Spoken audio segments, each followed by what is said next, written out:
మేమే అధికారంలోకి రాబోతున్నాం. ఎప్పుడు ఎన్నికలు వచ్చినా తెలంగాణలో కాషాయ జెండా ఎగరటం ఖాయం. ఇక్కడ కాంగ్రెస్ కు ప్రత్యామ్నాయం మేమే. బీఆర్ఎస్ పని ఎప్పుడో అయిపోయింది.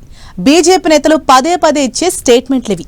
కట్ చేస్తే పల్లెపోరులో కమలం సత్తా ఏంటో తేలిపోయిందట. ఫస్ట్ ఫేజ్ సర్పంచ్ ఎన్నికల్లో కమలం పార్టీ అంచనాలు తలకిందులయ్యాయట. కనీసం థర్డ్ ప్లేస్ లో కూడా లేకపోవటం కమలనాథులకు షాక్ గురి చేసిందట. పంచాయతీ ఎన్నికలపై బీజేపీ పెట్టుకునే ఎక్స్పెక్టేషన్స్ ఏంటి? రిజల్ట్స్ ఏమని ప్రూవ్ చేశాయి? స్థానిక పోరులో కమలం పార్టీ వెనకబడిపోయిందా? కాంగ్రెస్ కు ప్రత్యామ్నాయం ఎవరో క్లారిటీ వచ్చినట్లేనా? స్థానిక పోరును లైట్ తీసుకున్నా కారు మైలేజ్ బానే ఉందా? పల్లెపోరులో బీజేపీ ఒకటి అనుకుంటే ఇంకోటి అయ్యిందా? అంతన్నారు ఇంతన్నారు. గల్లీ నుంచి ఢిల్లీ దాకా అంతా తమదే అన్నారు.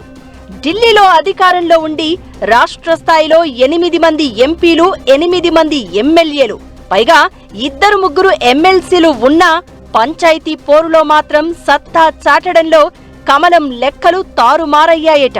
ఫస్ట్ ఫేజ్ సర్పంచ్ ఎన్నికల్లో బీజేపీ ఒకటనుకుంటే రిజల్ట్ మరోలా వచ్చిందన్న టాక్ వినిపిస్తోంది.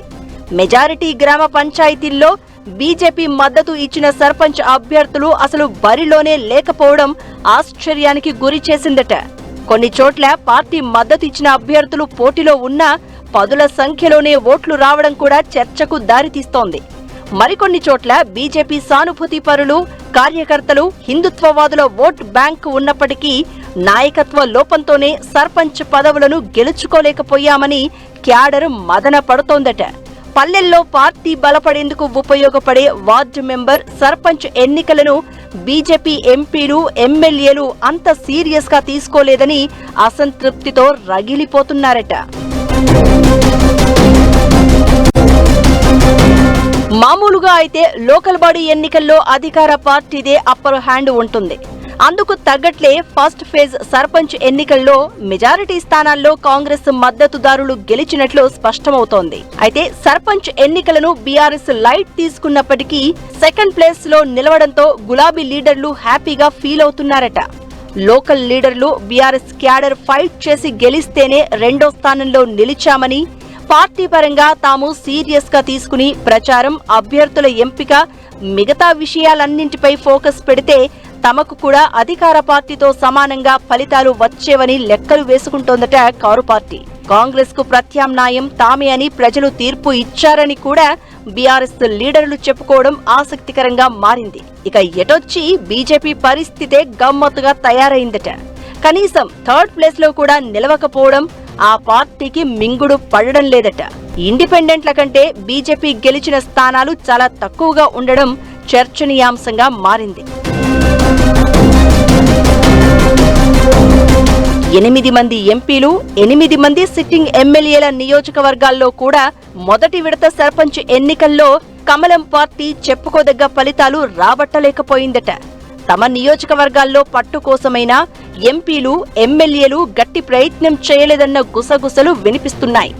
ఏదో పోటీలో పెట్టాం అన్నట్లుగా పెద్దగా ఫోకస్ చేయలేదట. పార్టీ సానుభూతి పరులే కొన్ని చోట్ల పట్టుబట్టి గెలిచారని, పార్టీ పరంగా, లీడర్ల పరంగా పంచాయతీ ఎన్నికలపై ప్రత్యేక వ్యూహరచన అమలు చేసిందే లేదని క్యాడర్ తీవ్ర అసంతృప్తితో ఉందట. ఇలా అయితే వచ్చే ఎన్నికల్లో ఇప్పుడు ఎంపీలు, ఎమ్మెల్యేలు కూడా మళ్లీ గెలవడం కష్టం అన్న అభిప్రాయాన్ని వ్యక్తం చేస్తున్నారట. సర్పంచ్ ఎన్నికలనే లైట్ తీసుకుంటే రాబోయే ఎంపీటీసీ, జెడ్పీటీసీ ఎన్నికలతో పాటు జీహెచ్ఎంసీ, మున్సిపల్ ఎన్నికల్లో పార్టీ సింబల్ ఉంటుంది. అప్పుడు అధికార కాంగ్రెస్ ఎలాగూ సీరియస్ గా తీసుకుంటుంది. ఆ పార్టీకి ఎమ్మెల్యేలు, మంత్రులు, అధికార యంత్రాంగం అంతా అడ్వాంటేజ్ గా ఉంటుంది. ఇక బీఆర్ఎస్ కు ఇప్పటికీ క్యాడర్ బలంగా ఉంది. ప్రతిపక్ష పాత్ర పోషించడంలో ఆ పార్టీ నేతలు కీలకంగా వ్యవహరిస్తూ ఉండడంతో కారు పార్టీ ఎంపీటీసీ, జెడ్పీటీసీ ఎన్నికలపై ధీమాగా ఉందట.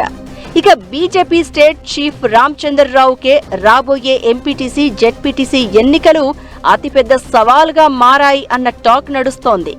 కాంగ్రెస్ కు ప్రత్యామ్నాయం అని ప్రూవ్ చేయాలంటే సెకండ్ ప్లేస్ లో అయినా నిలవకపోతే రాబోయే అసెంబ్లీ ఎన్నికల్లో అనుకున్న ఫలితాలు సాధించడం కష్టమన్న భావనలో ఉన్నారట కమలం పార్టీ కార్యకర్తలు.